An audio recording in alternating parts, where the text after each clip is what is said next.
Aux États-Unis, depuis 2010, les injections de Botox chez les jeunes de 20 à 29 ans ont fait plus 28% et cette tendance se confirme partout dans le monde. Selon une étude, en France, les jeunes de 18 à 34 ans ont plus recours à la chirurgie esthétique que les personnes de 50 à 60 ans. Le marché global de la chirurgie esthétique s'élève à environ 63 milliards de dollars par an et ce marché ne cesse de grandir chaque année.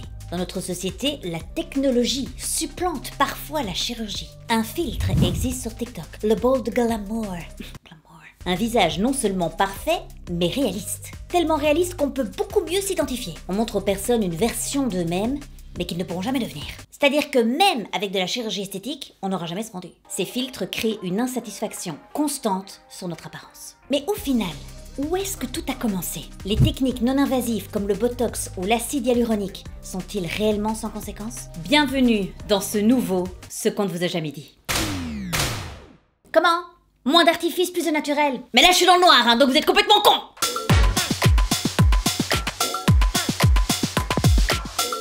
Aujourd'hui, cette vidéo est sponsorisée par MyHeritage qui va vous aider à construire votre arbre généalogique. Est-ce qu'on retrouverait pas ses ancêtres? Ancestors protect me. MyHeritage, c'est plus de 18 milliards de documents historiques pour vous aider à faire de belles découvertes. Tu vas partir à la recherche de... La descendance. Non, ton ascendance du coup, c'est dans l'autre sens. MyHeritage m'a permis de retrouver une photo de mon arrière-grand-père enfant. C'est tout à fait maman. Pourquoi maman a coupé ses cheveux? J'exige de comprendre. Ce n'est pas maman, c'est Pépé. Et alors tu vas pouvoir animer et même coloriser la photo de tes ancêtres. J'ai pu remonter grâce à MyHeritage jusqu'à 7 générations. Je vous présente Marie-Elisabeth Hermann. C'est mon ancêtre direct. C'est mon arrière x5 grand-mère. J'ai aussi pu découvrir que certains de mes ancêtres avaient habité rue Blaz. Ça ne vous dit peut-être rien. Si vous n'habitez pas Bruxelles, ça ne vous dit rien. C'est la rue des antiquaires, des antiques. Et donc, qu'est-ce que ça signifie? Que j'aurais peut-être une réduction. Je suis vraiment de Bruxelles. Enfin, en tout cas, à moitié. Mon papa est espagnol. Bon, mais en tout cas, je suis à moitié de Bruxelles. From Belgium, Brussels. Si toi aussi tu veux découvrir ton histoire et en apprendre un peu plus sur tes ancêtres, je t'invite à aller sur mon lien en description. Vous êtes satisfait ou remboursé pendant 14 jours et vous avez 50% de réduction sur l'abonnement. Bonjour à tous, bonjour à toutes. Alors aujourd'hui, sujet très vaste, très vaste. J'ai dû me concentrer sur certains points, mais ça va vous plaire, je crois. Le boom de la chirurgie esthétique, sa démocratisation, si on peut dire, est assez récente finalement. Et j'ai commencé par m'interroger, mais où est-ce que tout a commencé? Ça date pas d'hier, hein. Le premier document qu'on a en notre possession qui mentionne la chirurgie esthétique est le papyrus d'Edwin Smith. C'est le document chirurgical le plus ancien du monde. On peut y lire entre autres que les Égyptiens désinfectaient les plaies avec du miel et que la rhinoplastie paraît être la forme de chirurgie reconstructive la plus ancienne. En Égypte, on a également retrouvé un orteil de bois, vieux de 3000 ans, qui aurait servi comme prothèse à la fille d'un prêtre égyptien. On voit qu'elle a été modifiée plusieurs fois pour s'adapter aux pieds de la jeune fille et que le système était déjà très sophistiqué. Ah ben ils passaient leur vie en sandales à l'époque en Égypte. L'orteil c'était l'équivalent d'un doigt à l'époque, hein. On se rend pas compte. Dans ce temps-là, les gens ne t'aimaient pas, ils ne te montraient pas du doigt, ils te montraient de l'orteil. Lui là, je l'aime pas. L'imitation que vous venez de voir est fausse. Vers 600 avant Jésus-Christ maintenant. Sushruta, un médecin indien, va beaucoup innover en termes de techniques de reconstruction du nez. Faut savoir qu'à l'époque en Inde, les criminels, les personnes qui commettaient des adultères, on leur coupait le nez. Parce que le nez était un symbole de fierté. Sentence extrêmement rude, mais qui rendait, j'imagine, la réponse à certaines questions plus facile. Est-ce que embrasser, c'est tromper? Bah c'est un baiser contre ton nez, donc bon, je vais réfléchir. Sushruta est donc le médecin qui va trouver une technique pour transférer la peau du front ou du menton sur celle du nez. Voici les premiers outils qu'il utilisait pour réaliser une reconstruction nasale. Don't touch my face. Plus tard, en romantique, on a Celsus, un médecin, qui a réussi, en plus des rhinoplasties, à réparer des lèvres et des oreilles. La première augmentation mammaire documentée a été réalisée en 1895. Czerny, un chirurgien austro-allemand, a réussi la première mise en place d'un implant mammaire sur une femme à qui on avait enlevé une tumeur. C'est en 1901 qu'on a réalisé le premier facelift. Il a été réalisé par Eugène von Hollander sur une aristocrate polonaise. C'est d'ailleurs lui qui s'est dit « je vais tirer et je vais cacher les cicatrices derrière les oreilles ». Mais le réel tournant de la chirurgie esthétique, il va se passer pendant la Première Guerre mondiale. Cette guerre a fait des millions de blessés et de mutilés par des éclats d'obus d'obus ou de balles. On appelait d'ailleurs ces soldats les gueules cassées. Oui, c'est direct comme appellation. Je vais vous montrer quelques photos de ces soldats. Alors, certaines photos peuvent peut-être vous choquer, donc si vous ne voulez pas les voir, avancez de 10 secondes. Il faut se rendre compte qu'avant, la première préoccupation des hôpitaux de guerre, c'était de maintenir en vie les blessés. La réalité désormais, c'est qu'il a aussi fallu apprendre à mieux traiter les patients défigurés. L'armée britannique va alors engager un docteur néo-zélandais, Harold Gillis, qui est un chirurgien d'ailleurs, pour se charger de ces opérations de reconstruction qui sont à l'époque sans antibiotiques, donc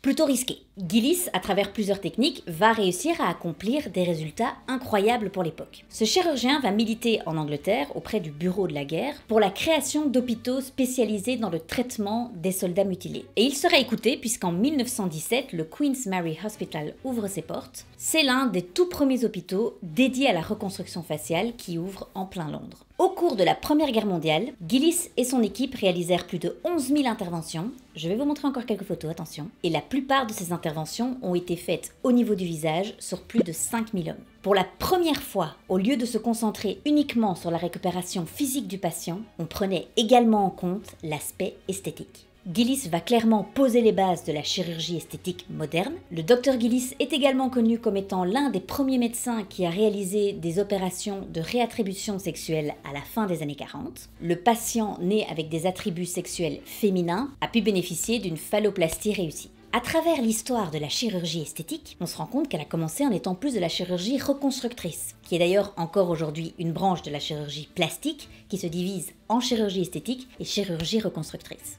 On va parler des injections maintenant. Ow.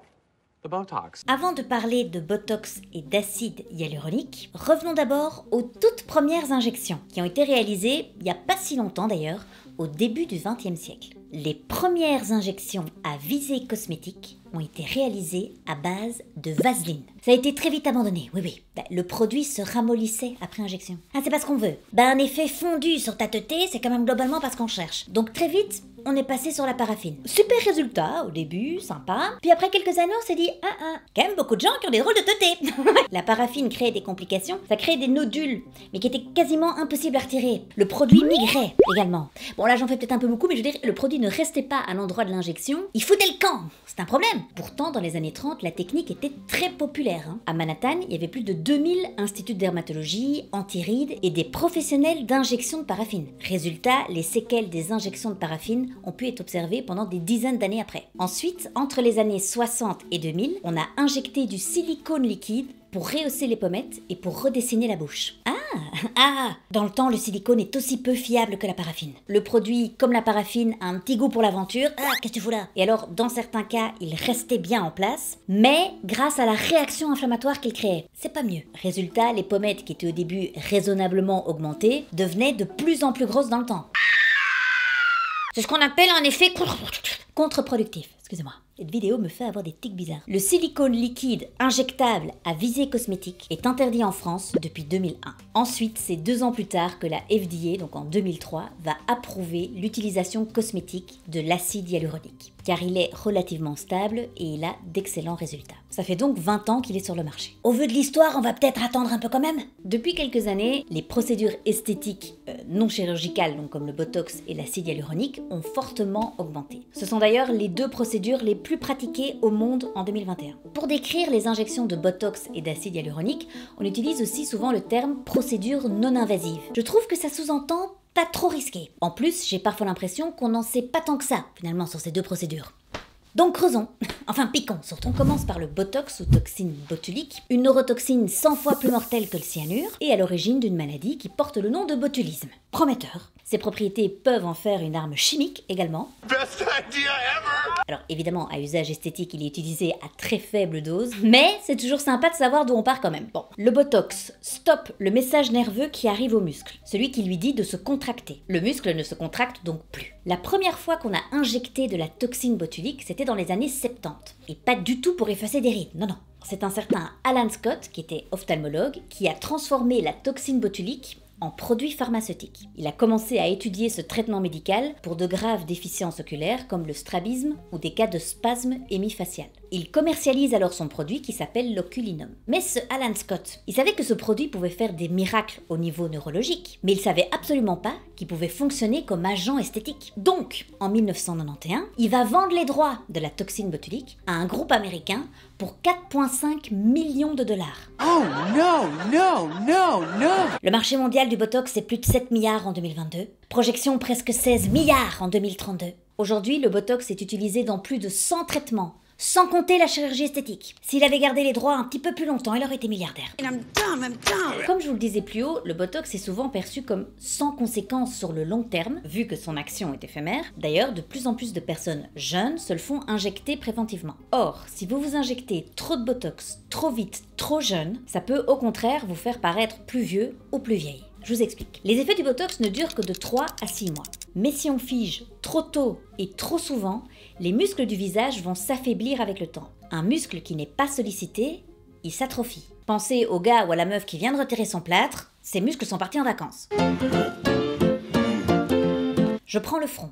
Vous le faites pendant des années. Les muscles deviendront alors plus faibles et plus plats. Votre peau va aussi paraître plus fine et plus flasque. Autre chose. Au plus les muscles de votre front s'affaiblissent, au plus ils vont aller solliciter les muscles environnants lorsque vous ferez des expressions faciales. C'est l'appel à un ami qui tourne mal.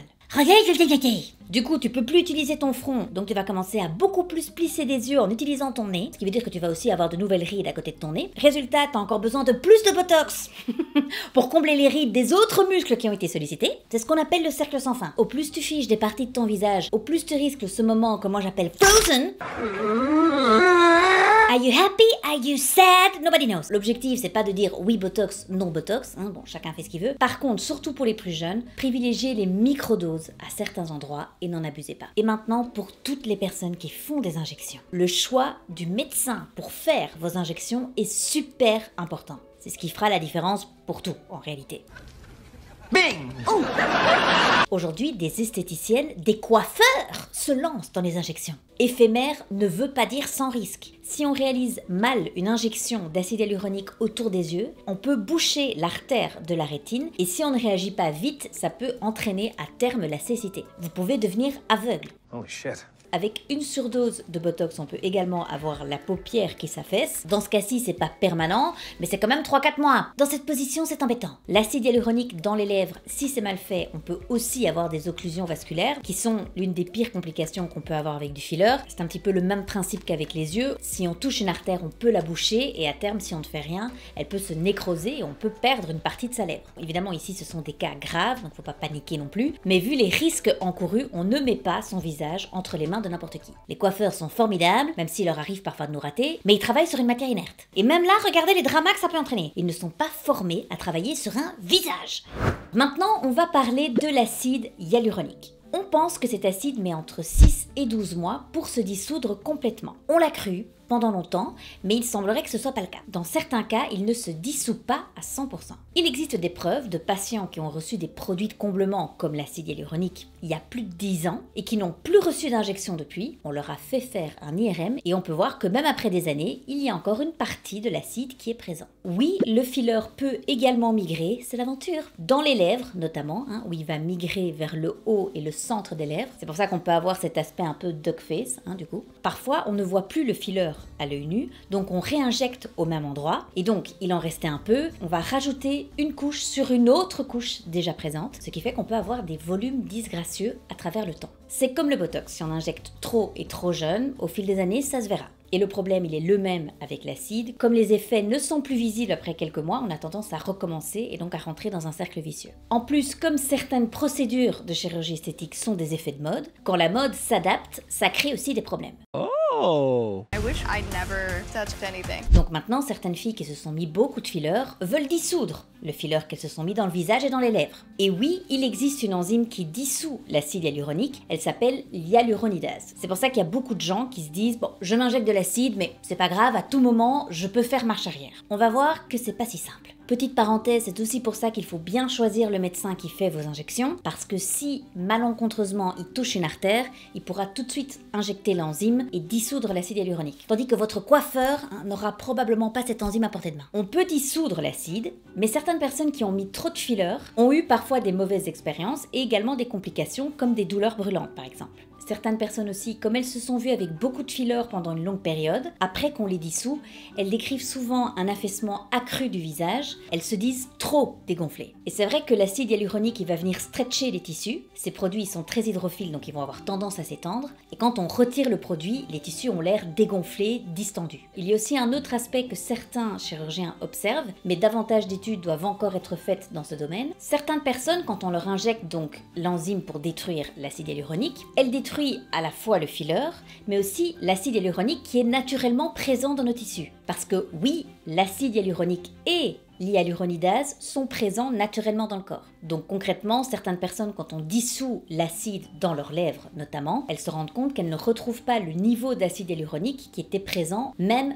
pré-injection. Pour terminer ce point, je vais vous parler de l'analyse d'un chirurgien qui m'a frappé. Il y a aussi cette fausse idée que les produits d'injection sont plus naturels ou seront moins visibles que certaines procédures chirurgicales. On a encore tous en tête l'image de ces célébrités qui sont tirées avec des liftings pas naturels du tout, alors que les techniques ont évidemment évolué. Ce chirurgien, et ça n'engage que lui, disait « Il vaut mieux parfois faire un lifting à 40 ans que de faire des injections de ses 20 à ses 60 ans. L'effet sera plus naturel. » Elena, elle a dit qu'il fallait... Non. Ce que je dis, c'est qu'il y a une autre idée répandue qui dit que les injections font moins de dégâts que les vraies chirurgies. Ça aussi, selon les cas, c'est discutable. C'est un domaine très récent et qui brasse beaucoup d'argent. Donc c'est intéressant de se renseigner, d'avoir d'autres avis et de ne pas se laisser berner par ce slogan « Les injections sont gages d'effets naturels » parce que si elles ont été faites des années durant, ce ne sera probablement pas le cas. Le vieillissement de la peau est une angoisse pour beaucoup de gens. Et pourtant, il existe déjà une astuce simple que peu de personnes adoptent. Qu'ils fassent beau ou non, une crème solaire, every day. Les rayons du soleil sont composés d'UVB et d'UVA. Les UVB, ils représentent 5% des UV qui atteignent notre peau. Ils pénètrent moins profondément, ils sont bien présents dans les jours très ensoleillés. On les connaît bien, ils sont responsables des coups de soleil. Eux, effectivement, ils vont diminuer en hiver. Mais ce n'est pas le cas des UVA qui, eux, pénètrent beaucoup plus profondément dans la peau. On ne les voit pas, on ne les sent pas, mais ils détériorent la peau et ils entraînent aussi des taches brunes. Et ce sont eux qui passent également à travers les vitres. 80 à 95% des rayons du soleil traversent les nuages, même quand il fait gris. Les UV sont les facteurs numéro 1 du vieillissement cutané. Je vous montre une photo de deux jumelles, une qui se protégeait du soleil, l'autre pas. Et enfin, un monsieur qui était chauffeur de camion et qui a été exposé aux UVA à travers une vitre, toujours du même côté, pendant des années. Je vous laisse voir le résultat. Donc c'est très bien, chirurgie, pic-pic, tout ce que vous voulez. Mais commençons peut-être déjà par la base. Il n'y a que 13% des gens qui portent tous les jours une crème solaire sur le visage. C'est une catastrophe.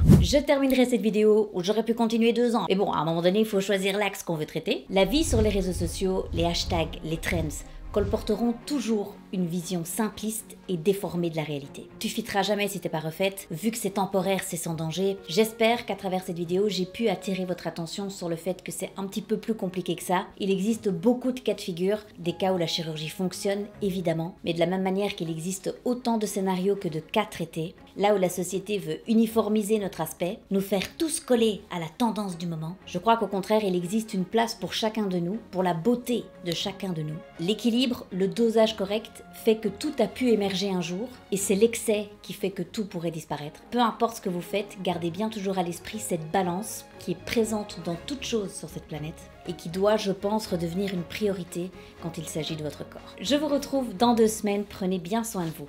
À très vite, ciao!